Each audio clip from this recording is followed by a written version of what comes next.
Somaliland ilijitangaza kuwa huru kutoka Somalia mwaka 1991 na hilo lilifanyika baada ya Somalia kutumbukia katika vita vya wenyewe kwa wenyewe vilivyosababisha maafa makubwa. Hata hivyo, historia ya eneo hilo inaanza mapema zaidi. Kabla ya hapo, mwaka 1960, Somaliland ilikuwa huru kwa muda mfupi kama koloni la zamani la Uingereza, yaani British Somaliland. Baadaye iliungana kwa hiari na Somalia. Na licha ya kujitawala kwa muda mrefu baada ya kujitangazia uhuru, Somaliland haijawahi kutambuliwa rasmi na nchi yoyote ile duniani. Hali hiyo imechangiwa zaidi na msimamo wa Umoja wa Afrika kwamba kutambua maeneo yaliyojitenga kunaweza kuhamasisha harakati kama hizo katika maeneo mengine ya bara hilo. Na msimamo huo wa muda mrefu ulitikiswa mwishoni mwa Disemba 2025. Wakati huo utawala ghasibu wa Israeli ulitambua Somaliland kama nchi huru yenye mamlaka kamili. Hatua hiyo imelaaniwa vikali na kutajwa kwa kejeli kuwa ni utawala haramu unaotambua utawala mwingine haramu. Serikali ya shirikisho la Somalia imelaani vikali na kupinga uamuzi huo na imesisitiza kuwa Somaliland itabakia kuwa sehemu ya Jamhuri ya Shirikisho la Somalia. Umoja wa Afrika nao pia umejitokeza na kupinga hatua hiyo ya kichochezi ya utawala wa Israeli. Mwenyekiti wa Tume ya Umoja wa Afrika Mahmoud Ali Yusuf amesema kuwa umoja huo unakataa kwa msimamo thabiti jaribio lolote la kuitambua Somaliland kama eti nchi huru. Aidha, ameonya kuwa kudhoofisha umoja wa Somalia kunaweza kuweka mfano hatari wenye madhara makubwa kwa amani na utulivu barani Afrika. Wakati huo huo, wasiwasi kuhusu usalama wa kikanda umeongezeka. Harakati ya Ansarullah ya Yemen imetangaza kuwa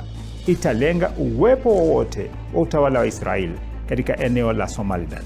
Kiongozi wa Ansarullah, Abdul Malik al-Houthi, amesema kuwa utawala wa Israeli unalenga kuigeuza Somaliland kuwa kituo cha kimkakati cha kijeshi cha kudhibiti Ghuba ya Aden, lango bahari la Bab el-Mandeb na pia bahari ya Sham. Na mvutano kuhusu Somaliland umezidi kushika kasi mwezi Juni. Wakati huo, rais wa eneo la Somaliland, Abdurrahman Mohamed Abdullahi, alitembelea utawala wa Israeli. Akiwa katika ardhi hizo zinazokaliwa kwa mabavu, alifungua kile kilichoelezwa kuwa eti ni ubalozi wa Somaliland mjini Al-Quds au Jerusalem.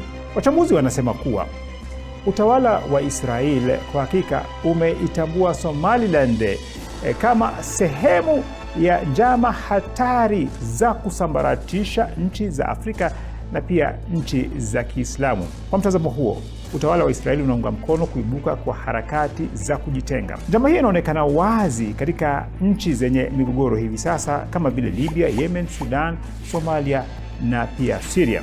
Na katika kuchochea Somaliland ijitenge na Somalia, utawala wa Israeli unalenga kuwa na ngome ya kibeberu katika njia muhimu za baharini.